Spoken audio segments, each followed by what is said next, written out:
Halo Sinekrip, balik lagi sama gua Rashid Hari yang kali ini hendak menjalankan tugas ya, memenuhi requestan dari member kami yang ada di Tier La Familia. Siapa lagi kalau bukan donatur setia dari Sinekrip ya, Bapak Arzi yang setiap bulan tuh rutin, rajin nge-request sebagai member La Familia. Jadi silakan join lah kalau misalkan kalian tuh pengen dapat benefit yang sama, pengen bisa request apapun, video apapun, review apapun, whatever it is, dengan host yang juga bisa kalian pilih, silakan. Ini sih yang gue suka dari memenuhi request dari member, karena yang mereka request tuh bukan film-film yang normal gitu kan. Kadang tuh rada antik yang keluar tuh, nggak melulu film baru atau film populer, itu nggak, karena random bebas apapun. Jadi mereka benar-benar manfaatin kesempatan itu untuk minta yang rada-rada antik biasanya tuh. Termasuk yang satu ini ya. Ini Arzi nge-request film rilisan tahun 2005 yang kalau di kalangan penyuka film mungkin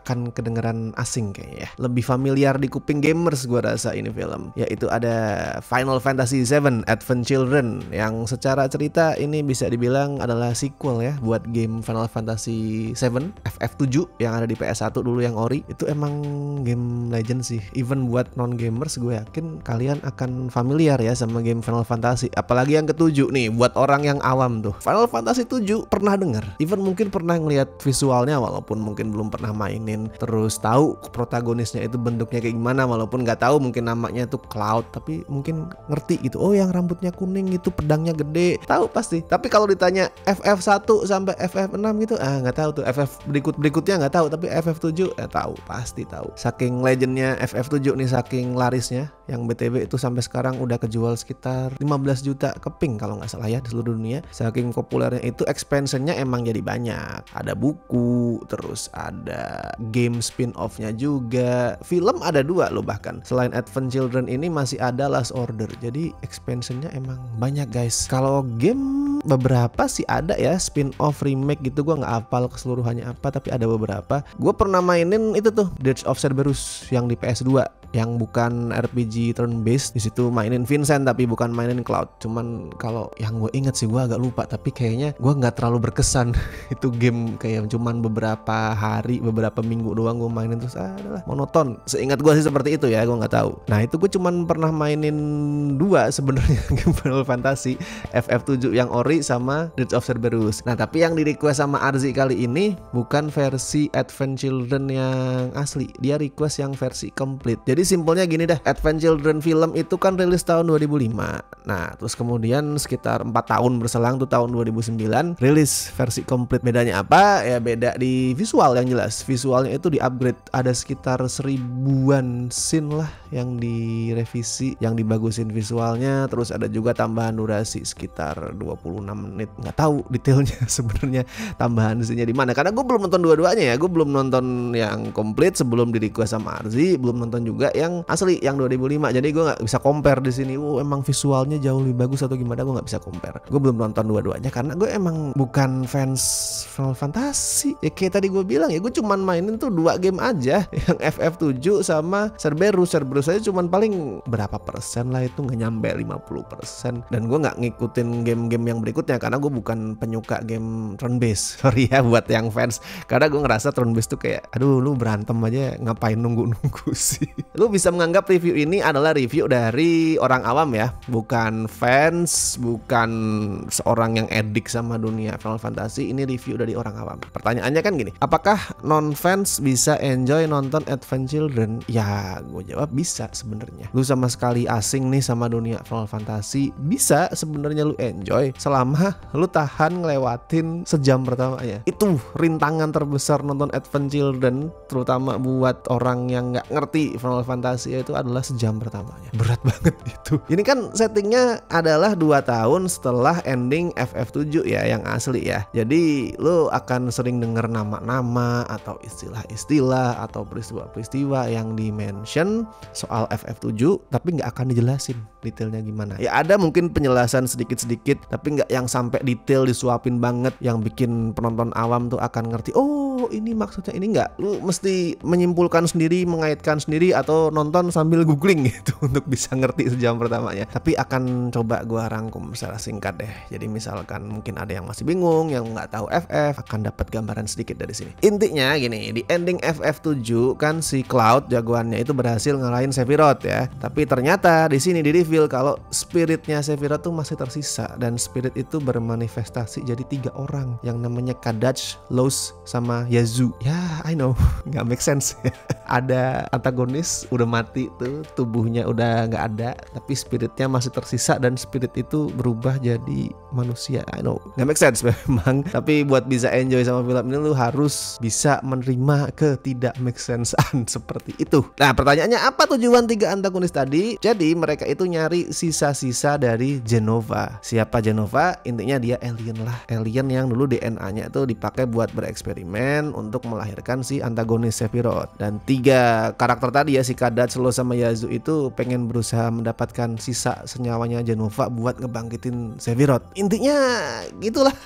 Ribet ya emang ya. Dan kalau misalkan lu bener-bener awam ya, lu akan makin pusing juga. Selain karena ada tadi hal-hal yang lu tidak paham, tidak dijelasin, lu akan pusing karena storytelling film ini emang kacau di sejam pertama. Nah itu sebenarnya masalah dari Advent Children sih. Gue nggak itu loh, gue nggak anti, gue nggak mempermasalahkan film yang dibikin pure buat fans ya. It's fine, nggak masalah lu bikin film yang kayak semacam fan service, pure dibuat untuk fans dan bikin penonton awam bingung. Itu nggak apa-apa. Dan misalkan ada nih penonton awam protes, ini film jelek nih, gue nggak ngikutin yang sebelum-sebelumnya jadi nggak paham. Ya salah lu. Ya udah jangan nonton, nggak ada yang nyuruh lu nonton. Kayak kemarin ada tuh, gue inget banget tuh, pas Demon Slayer ya, Demon Slayer Infinity Castle tuh ada kan kayaknya mengkritik filmnya karena katanya gua nih yang nggak ngebaca manganya, nggak nonton animenya, nonton Infinity Castle nggak ngerti sama sekali. Ya iyalah, anjir, itu kan nggak dibikin buat lu, dibikin buat orang yang udah ngikutin sebelumnya. Kenapa lu nonton? Dan kenapa lu nggak membekali diri lu sendiri terlebih dahulu? Ya salah lu kalau lu nggak paham, bukan salah filmnya. Jadi nggak masalah kalau misalkan Advent Children ini dibikin pure cuman untuk fans Final Fantasy. Yang jadi masalah adalah emang storytellingnya tuh kacau banget. Dia tuh ceritanya lompat-lompat, nggak jelas juga timelinenya gimana. Awalnya gue sampai bingung, ini dia linear apa non linear nih? Mana yang flashback, mana yang bukan? Karena nggak ada kayak jembatannya, transisinya. Itu pusing banget emang. Sama gini deh, gue memang belum nonton Advent Children yang komplit atau yang ori ya, sebelum di request sama Ansi ini gue belum nonton. Dan sampai sekarang gue juga belum nonton yang ori. Jadi gue nggak tahu pasti sebenarnya tambahan adegan 26 menit itu di mana. Tapi gue bisa nebak, dan gue cukup yakin tebakan gue tuh bener. Gue tebak salah satu part yang ditambahin di 26 menit itu adalah part soal si Denzel, si bocil itu loh, bocil cowok itu yang kemudian kena penyakit. Nah, gue yakin part itu yang ditambahin. Kenapa? Karena kerasa banget itu nggak nyambung sama main storyline, terus diselipin-selipinya juga nggak halus. Kayak lu lagi ngeliat adegan apa gitu, terus tiba-tiba pindah cerita soal Denzel. Ini korelasinya apa? Gue bingung. Tapi intinya kalau misalkan lu bisa bertahan dari 1 jam pertama film ini, Advent Children sebenarnya bisa jadi hiburan yang fun loh, yang seru. Setelah itu seru. Setelah semua intro cerita-cerita itu kelar, sejam terakhirnya seru. Apalagi visualnya juga bagus ya untuk ukuran 2000-an. Kalau dilihat sekarang sih mungkin gitu. Tapi kalau untuk ukuran 2000-an bagus. Stylenya tuh kayak cutscene dari game-game PS sih. PS3 kali ya. Kalau PS4 kayaknya cutscene-nya udah bagusan gak sih? Kayaknya nih cutscene PS3 lah kurang lebih lah. Karena kan juga ini rilis di tahun era-era PS3 rilis ya, 2000-an akhir. Bagus visualnya. Cuman kurangnya satu, itu karakternya nih kelihatan ganteng, kelihatan cantik, tapi nggak ada jiwanya. Kayak mulus gitu muka ya kan. Nggak ada guratan ekspresinya sama sekali. Kelihatan anjir ini orang-orangnya terlihat good looking ya, tapi perasaan apa yang mereka rasain gue nggak ngerti. Karena ini visual untuk mukanya, untuk emosinya tuh nggak ada, soulless jadinya, kayak cantik tapi tanpa jiwa. Tapi intinya visualnya bagus, kecuali itu ya. Kalau lu ngomongin visual, soal actionnya, soal adegan-adegan berantem tuh bagus. Dan mulai seru itu pas masuk third act sih, yaitu pas si Cloud sama temen-temennya tuh ngumpul lagi terus berantem bareng. Wah itu seru. Gue bisa membayangkan dulu misalkan di bioskop tuh mungkin mungkin tahun 2005 ya atau 2009 pas versi complete-nya rilis. Terus fansnya nonton dan kemudian teman-temannya Cloud datang lagi, tepuk tangan sih itu pasti. Seru setelah itu, temponya cepet, terus gerakan gambarnya juga yang liar banget ya, cocok untuk menghidupkan actionnya FF yang kayak ngacungin jadi tengah ke fisik gitu. Fisik, gravitasi itu nggak ada harganya di film ini. Orang-orang tuh pada koprol, pada lompat tuh bisa puluhan meter, dipukul dikit kelemparnya, bisa sampai ke ujung sana. Pokoknya semua melawan gravitasi lah. Nah, dan itu bagus, itu seru jadinya. Apalagi itu tadi ya, gambarnya itu bergerak dengan lincah, dinamis, directingnya juga temponya cepet, seru, dan musiknya epic. Di sini musik bikinannya Nobuo Uematsu yang juga ngekompos musik di gamenya tuh, dewa sih. Apalagi kalau musiknya lagi nampilin yang piano bass atau versi orkestra. Pianonya kan rada-rada ngejazz gitu ya. Dan itu asik banget. Sempat di awal-awal tuh ada adegan action yang diisi musiknya tuh pakai musik jazz piano. Wih, cakep itu. Kalau yang orkestra jelas lah ya, yang paling nempel tuh One Wing Angel, theme songnya Sephiroth itu.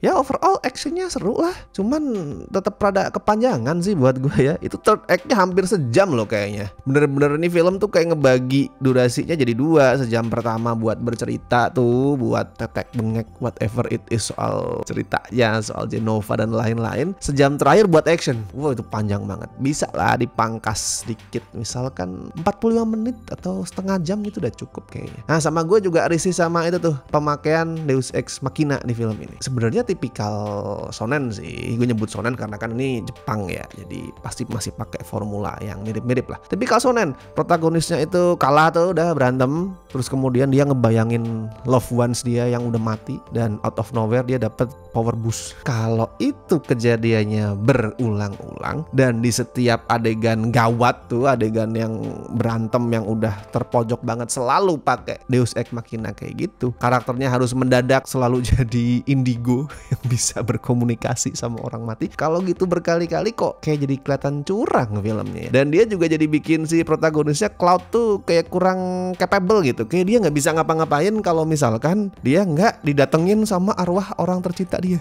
Apa kayak yang lain lah, power boost yang lain ada caranya, nggak usah gitu-gitu mulu. Dua kan orang tercintanya Cloud yang mati tuh. Nah itu mereka bergantian tuh mendatangi dia. Kalau yang satu udah dateng, nanti pas dia terpojok lagi yang satu giliran dateng. Oke, skor ya buat Final Fantasy VII Advent Children Complete Edition ini kayaknya gue kasih 5,5 dari 10 lah. Actionnya seru, serius actionnya seru, walaupun kepanjangan, walaupun tadi harus ditutup dengan beberapa Deus Ex Machina, cuman seru. Tapi itu sejam pertamanya men, pusing deh nonton. Sejam pertamanya kan, ini storytelling macam apa? Mohon maaf ya Arzi ya, mungkin lu minta kita nge-review karena lu ngefans gitu mungkin. Tapi di sini gue terpaksa memberikan skor begitu. Tapi nggak jelek banget sih, ini masih enjoyable, cuman ya itu storytellingnya perlu dibenahi. Tapi thank you banget Arzi sudah merequest film ini, karena sekali lagi kayak tadi gue bilang di awal ya, requestannya itu selalu tidak mainstream, selalu unexpected gitu. Jadi kalau di grup tuh Arzi mau request, gue nggak bisa nebak nih dia mau ngomong apa gitu.